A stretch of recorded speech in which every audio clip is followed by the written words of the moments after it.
Hi, everybody, and welcome to this week's edition of Straight Talk, sponsored by Inglis and Darley. My name's Bren, and joining me, as per usual, is Tim Rowe. This week, we discuss racing's relationship with politics, a boost for the Caulfield Cup, chat to Godolphin's Andy Makiv about plans post the sale of Crown Lodge, and discuss the role of pacemakers in modern racing. In breeding, the breeze up sales, the sleeping giant of Australian bloodstock, Tron Bolt's family connection, and a reflection on the weanling sales. While in wagering, what will be the impact on racing of greater advertising bans, plus the national tote can't come soon enough. Tim, let's kick off with a mix of racing and politics. Plenty of news this week out of my neck of the woods. Tassie Racing Minister Jane Howlett resigned this week. It comes after the recent instability in Queensland with Tim Mander stepping down pending an inquiry on an electoral issue.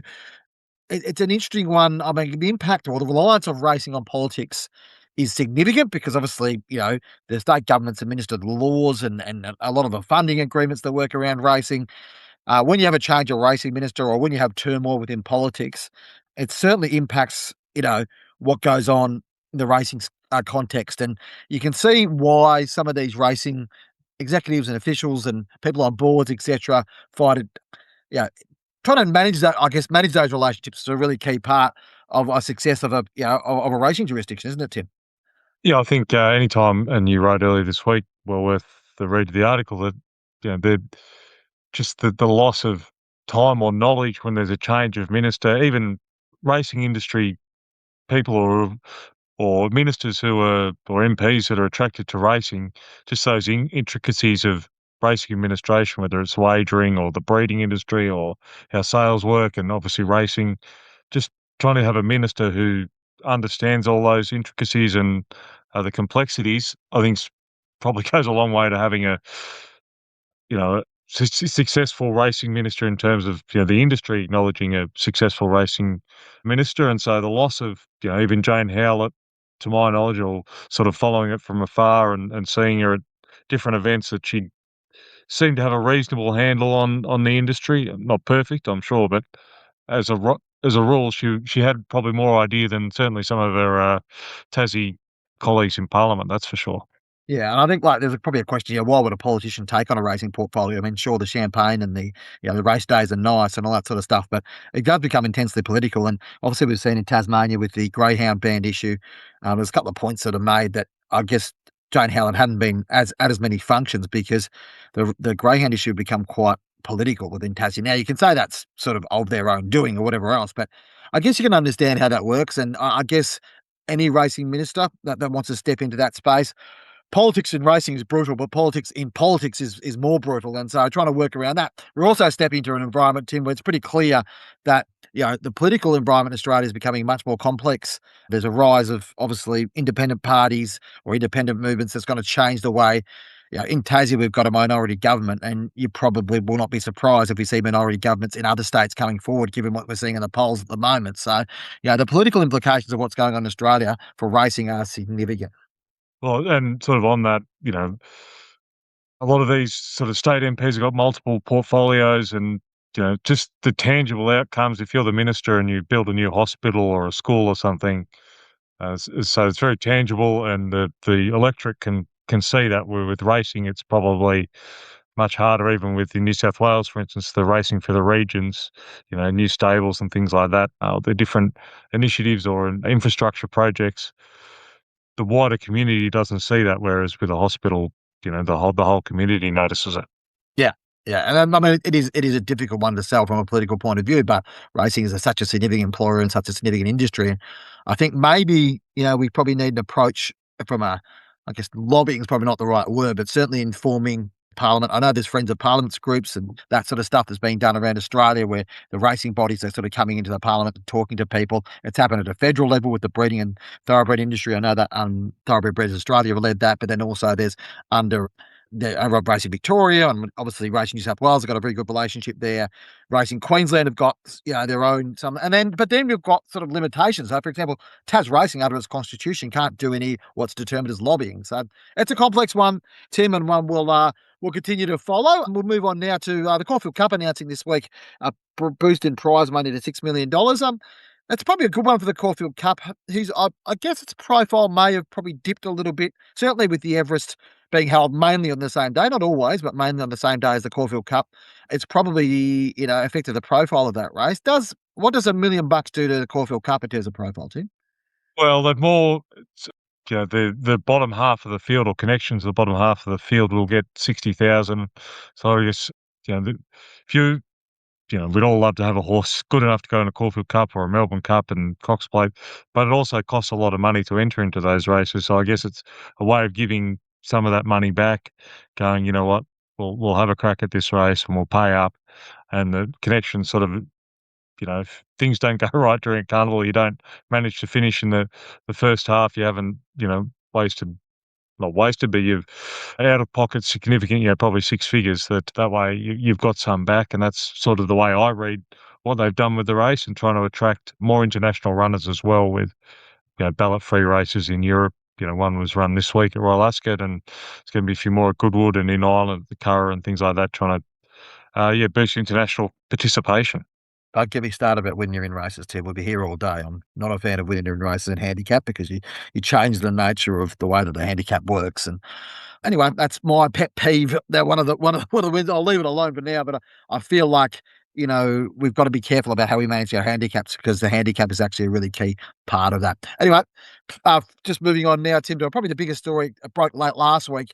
We kind of knew it was going to happen anyway, but Godolphin had sold Crown Lodge to Racing New South Wales, and then Racing New South Wales have subsequently come to an agreement with Kieran Maher for him to move his pretty much entire Sydney operations, with the exception of some of his the farm he's got out the road, Bob's Farm, wherever it's called out at north of Sydney, to basically have his operations within that. I mean, the first question around this, Tim, before we chatted to Andy Makiv around this, the managing director of Godolphin Australia. We'll go to that interview in a minute, but before we get to that, the impacts for Kieran Maher, the impacts for Bong Bong Farm, the impacts on Leilani Lodge. Talk us through those and what we can see, what we're likely to see happen over the next sort of 3 or 4 months around those sort of factors.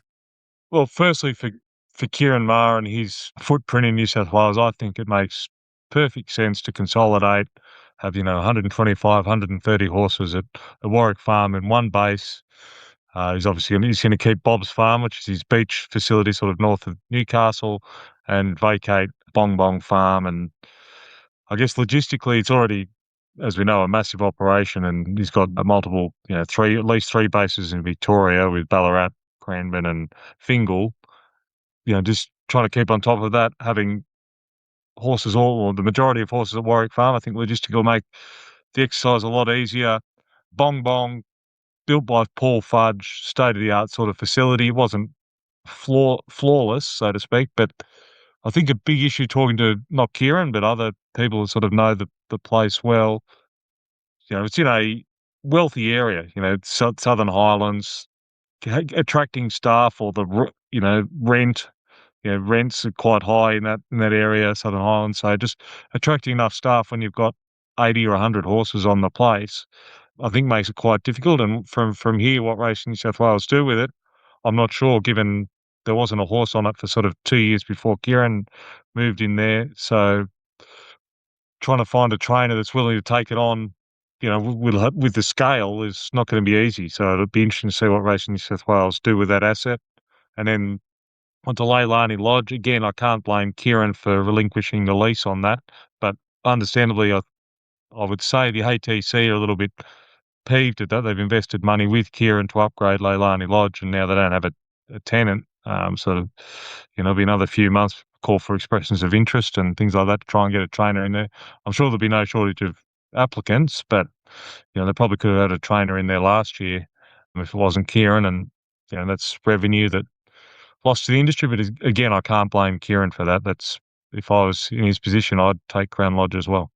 Yeah, it does pay. It's kind of an interesting one when you've got the ATC as a tenant losing out for someone who's going to Racing New South Wales as a tenant, and puts the conversation around Racing New South Wales and ATC in the spotlight. And I just on that, Tim, just a quick update around that story. That the court case, I believe, or the court decision will be handed down in that aspect on Friday. So keep an eye out for that on the straight as well.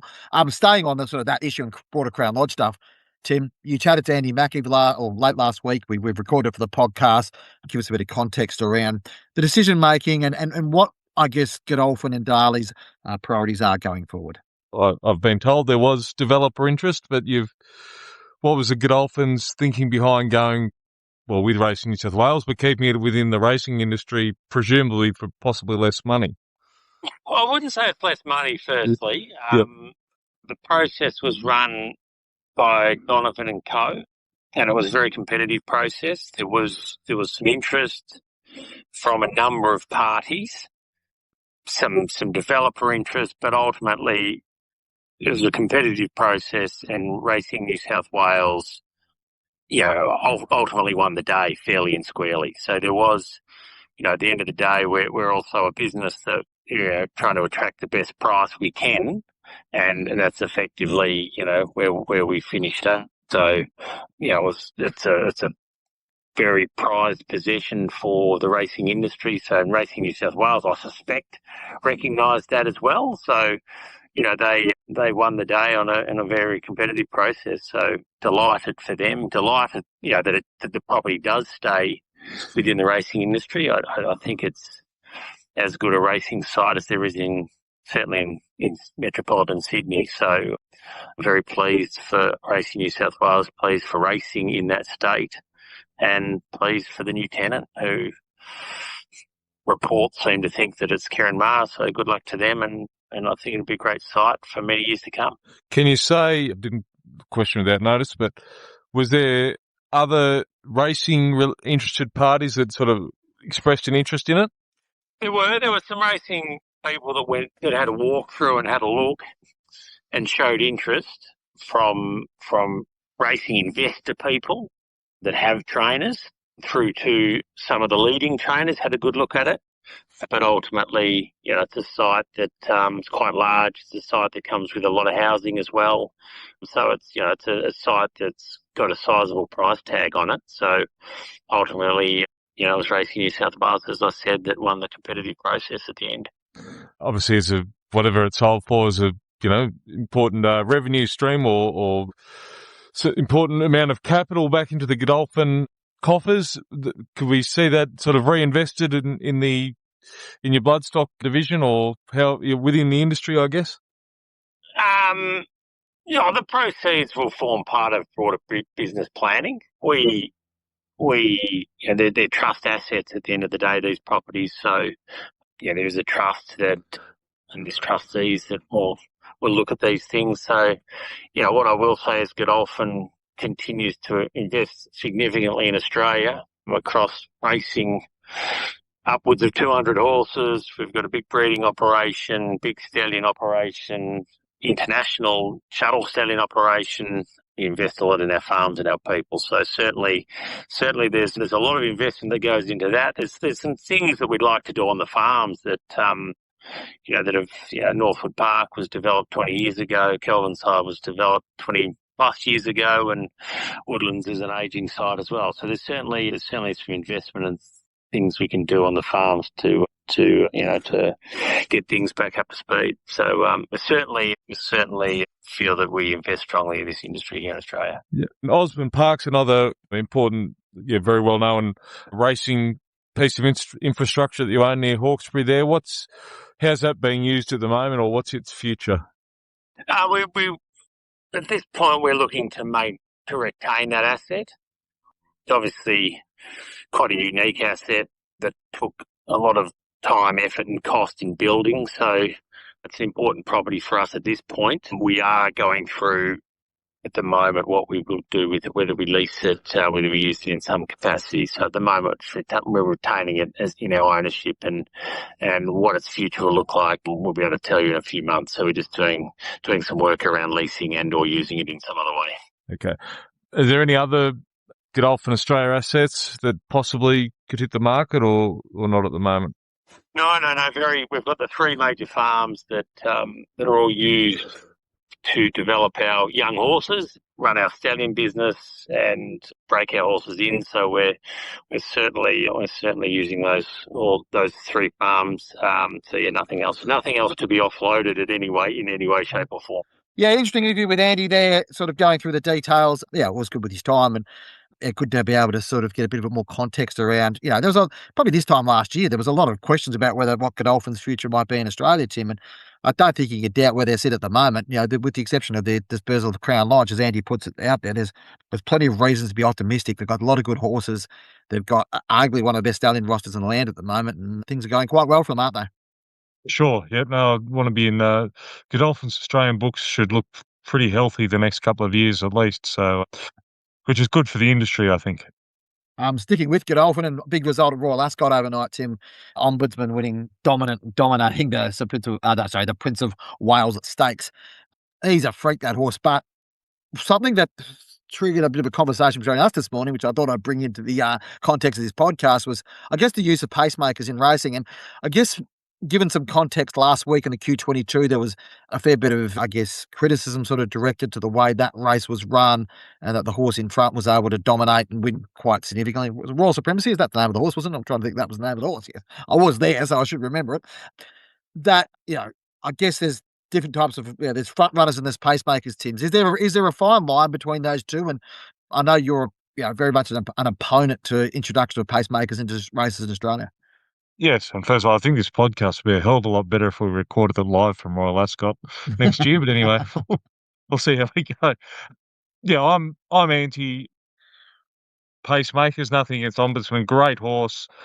I think racing's more than every horse. It's not about every horse getting its chance or being suited by the tempo. That is racing, and punting is different tracks or different tempos, set up different options, which is why one at Ascot you might bet back Ombudsman because it's a big track, and then he goes somewhere else, or you know better example is half yours at Royal Supremacy or whatever. Ipswich is this weekend, very tight track. You might back on paces, and then you go to Eagle Farm, and bigger track should be able to make ground. I think that's part of it, and you put jockeys that are the better jockeys. I know they're all good jockeys who were riding that race last Saturday, but you factor that into your bets, or if you're an owner or a trainer, what jockeys you want on because they're good at judging pace or tempo or making split-second decisions about making early moves and things like that. I know it didn't happen last weekend, but that's just part of it, and I think it's better for racing rather than just pacemakers going 15 lengths in front and carving it and setting it up for one or two horses. Yeah, I think probably what it does take away from it, the pacemaker, is the ability for jockeys to judge the pace. They know it's going to be a genuine pace, so they know what they're doing. You can imagine the jockeys that were sitting back on those three main chances in that race last night. We're all sitting back going, well, we know the pace is going to happen. When we know with a fair degree of certainty that the two horses that are going out at hammer and tong in front are going to come back to us. And so, it does take that element out of it. I would like to see more pace in Australian weight for age races as a rule, because I think it produces better horses and better ratings. But I'm sure better minds than me are happy to debate me around that one. Tim, you wanted to just also relay that the pacemaker thing doesn't always work out the way you think it is. So was it when you were at Goodwood last year, I think a Field of Gold was well back to win the race, and then instead it was the pacemaker that bobbed at very large odds. Yeah, Curate, I think his name was. Yeah, this went down to the amount of yards, saw the Field of Gold in the Sussex Stakes. This is the next champion supposedly, and the 150 to 1 chance held on. Field of Gold actually missed a place that day, so it does. I'm not saying that pacemakers can't win; they obviously can, but I think punters should be able to factor that in. Is this horse is trying or going to go it's suited by going fast, but not so fast it's just setting up for another runner. Yeah, I mean, I think, we want good racing. That's a key part of it, but we also want racing that produces good results. So that's always the things we were trying to look at. The following segment is brought to you by Inglis. Inglis, Australia's leading thoroughbred auctioneer and one of the most respected names in the global horse racing and breeding, is excited to announce the return of the Inglis Internship Program, for which applications are now open. The Inglis Internship is a full-time position that provides the successful candidate the chance to gain an in-depth insight and understanding of all facets of the racing and breeding industries across the entire Inglis business. The role will see the successful applicants spend time in each of the major divisions of the Inglis organisation, predominantly in the bloodstock team, but with opportunities through the likes of the marketing, English digital, English rural property teams in both the Sydney and Melbourne offices. To apply for the English internship, send a current CV with appropriate references and a cover letter explaining why you feel you are a worthy candidate to internship@inglis.com.au. Tim, moving on now to breeding and bloodstock. It's probably a quieter time of year, I suppose. We've moved beyond the majority of the sales. We've still got a weanling sale to go in New Zealand. I think we've got a Perth yearling sale, winter sale on this week. So there's always things going on, plus the regular digital sales that we have. I was having a chat to Henry Field from Newgate after the running of the JJ Atkins last week and the win of Tron Bolt in that race. I think he's the first, I'm pretty sure he's the first Group 1 winning 2-year-old graduate of a breeze up sale in Australia. I'll triple check that, but I'm pretty sure he was. But it does probably highlight the virtues of those breeze up sales, and that perhaps better horses are starting to come through. Those sales both on the English sale in Sydney, the Magic Millions one at the Gold Coast, and obviously we've seen the New Zealand sale, the Ready to Run sale, produce some great results as well. Yeah, obviously it's a very good year for Inglis this year. Hard Kick won the Talon Dirt earlier this year and was favourite for the Blue Diamond, and they didn't run him much. Anyway, that didn't help my bank account. But anyway, he's a very nice horse. Lloyd Kennewell had a Rubik colt in Bube, is that how you say it? The one at Sandown on Saturday as well. It's just I think it's probably twofold. The connections vendors and owners have seen that there's a platform to be able to sell nice horses to mostly Asia, and that's probably led. And now domestically, people are having to take notice as well that there's some good horses there, and that'll lead to greater competition. Certainly in English, and depending what Magic Millions do, and certainly New Zealand. There's always a lot of nice horses come out of that sale. It is particularly New Zealand, as we know, a trading export market. So I expect probably all three, certainly, most of the sales to be very strong this year.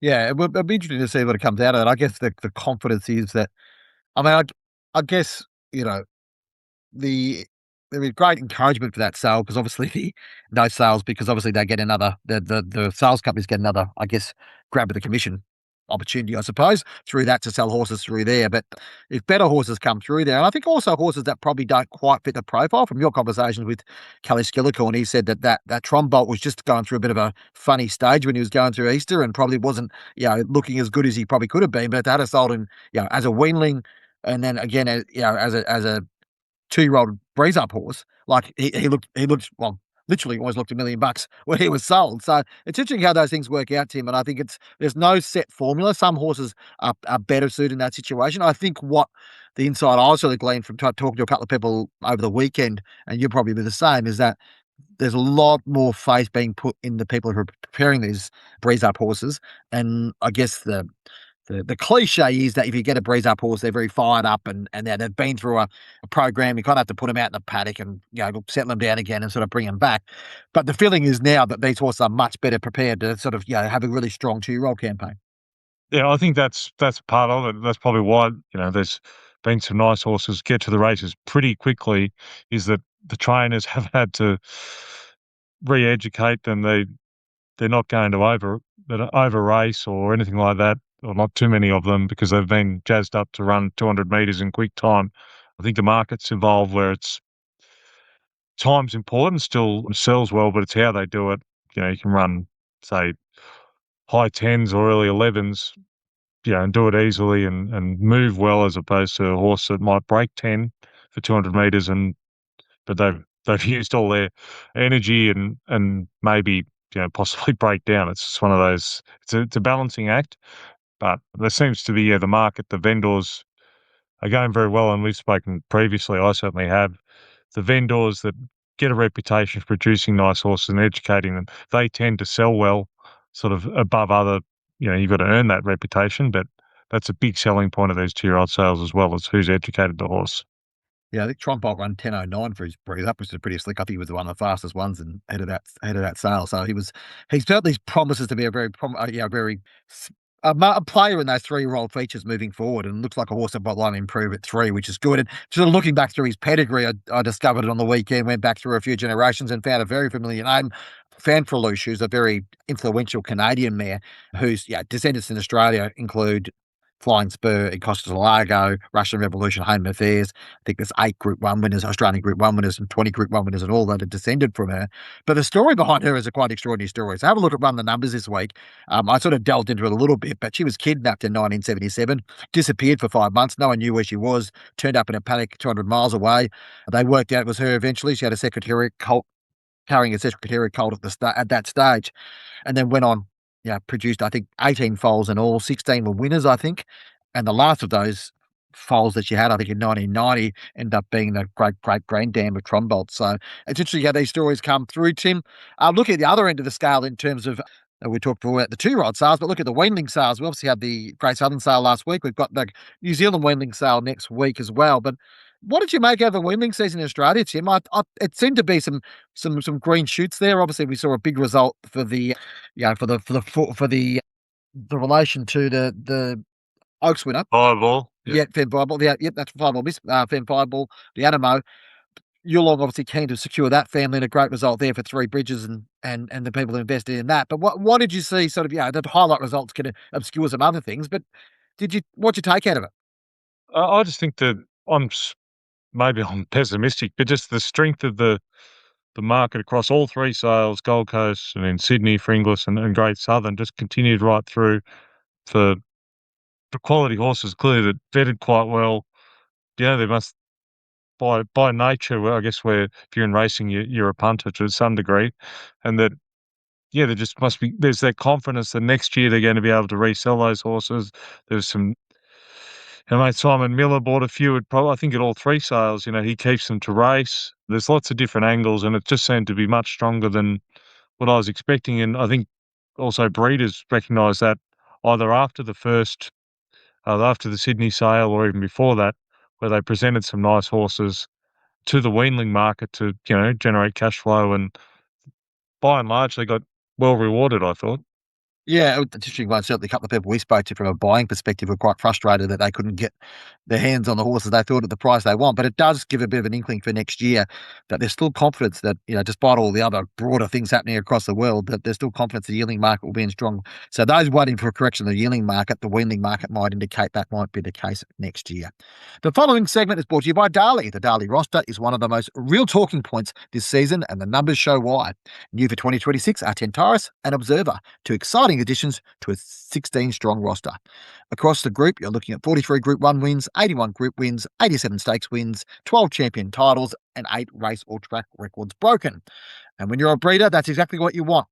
Horses with race records, the quality and the substance to give you confidence. Go to darley.com.au for more details. Finally, Tim, as always, we round off in the wagering world, and there's an article up in the Straight today about I've gone through in detail the proposals around the wagering advertising bans from the federal government, but specifically around its impacts on racing, and I guess the carve-out, as we've spoken about, the term that's been used for racing. They're pretty explicit, actually, the carve-outs, which is probably a positive for racing in some regards, albeit sort of talking to a few people, there's probably a few questions around a couple of things which haven't been absolutely clarified, but it is a big, significant amount of change here. We've heard about these changes, and there's a lot of people who have felt that the wagering advertising changes need to go further and there need to be a blanket ban on wagering advertising. Look, beyond that, I think racing can move forward with some confidence that its interests will be represented here.